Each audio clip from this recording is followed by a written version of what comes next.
Pupunta sana ako doon sa may Changi. Akala ko may Changi pa dito sa Circle.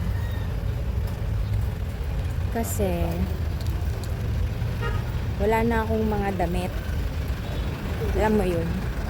May mga damit akong maluluwag. So, kapag sinuot ko yung mga damit ko dati, para akong may sakit. Alam mo yun? Kasi nga maluwag. Buti ito, small ko na to siya nabili. Kaya, medyo fit siya. So, dapat yung mga damit ko, small na. Kasi nung nakaraan nga, extra small. Ang yabang eh, no? Small na. Pero biro, para akong may sakit kapag yung mga damit ko dati yung sinuot ko. Kasi nga, maluwag siya. Daming tao pala pagka Sabado.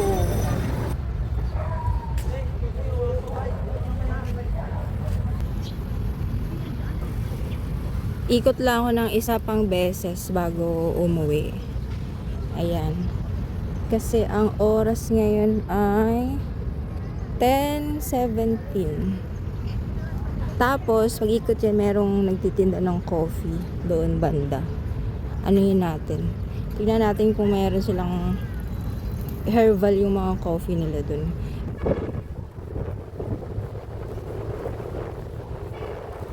Ay, malis na yung nagpapakape dito. Wala, no? Kanina, dito siya eh. Alam niyo, ang ganda ng weather ngayon kasi mahangin, hindi masyado mainit. Minsan kasi pagdating ng alas 10, 10:20 na, sakit na sa balat ng init eh. Ay wala na nga, umalis na nga magpapatimpla ng kape. Wala naman nagkakape ng alas 10.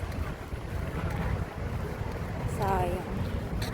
Alam niyo, ang daming tukso sa paligid, ang daming nagtitinda ng pagkain. Tapos maaamoy mo pa yung iba, sobrang sarap. Siguro kung hindi ako nagda-diet, kung ano lang, kunya-kunyari lang to exercise ko. Alas 10 pa lang kumain na ako eh. Kaya lang, intermittent, nabubul talaga ako. Naka-fasting ako 16 hours. Ang oras ng kain ko ay 1:00 pa. Tsaka hindi pa ako nagugutom. Nasanay na ako. Pero sa umpisa yan, hindi yan madali. Pero pag desidido ka, ang lupit nga eh. Yung iba from January to March, 18 kilos ang nabawas. Yung iba 25 kilos. Yung talaga yung sobrang matataba. Nasa 100 kilos. Eh ako, 66 kilos lang nung December. January, hindi na ako nakakilo kung magkano ako. Basta December, 66 kilos ako.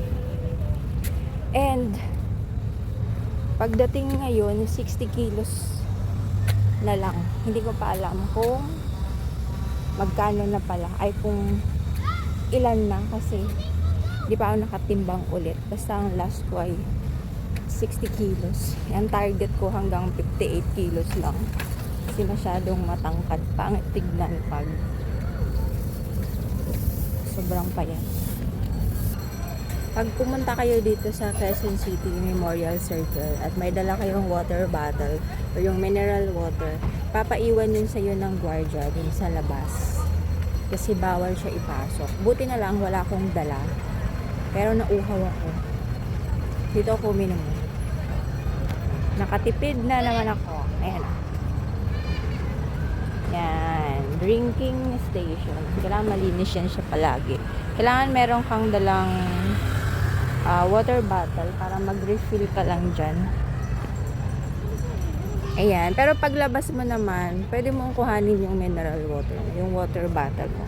Pinapayagan lang nilang ipasok ay yung tumbler. Pero kung nakalagay siya sa mineral water, magbibili mo lang sa tindahan, bawal. Buti wala akong dala. Diba? Tsaka, alam nyo ba, mula nung nag-diet ako, ang laki ng natipid ko. Kasi dati, pag may makita ako sa social media, mga milk tea, masasarap na pagkain, nagpapabili talaga ako niyan. Magkano yung nagagastos ko sa isang araw sa pagkain pa lang. Pero ngayon, dahil nakakontrol yung food ko, iba nasasayang, iba pinamimigay ko na lang sobra-sobra. Pero, basta ang laki na natipid mula nang nag-diet ako.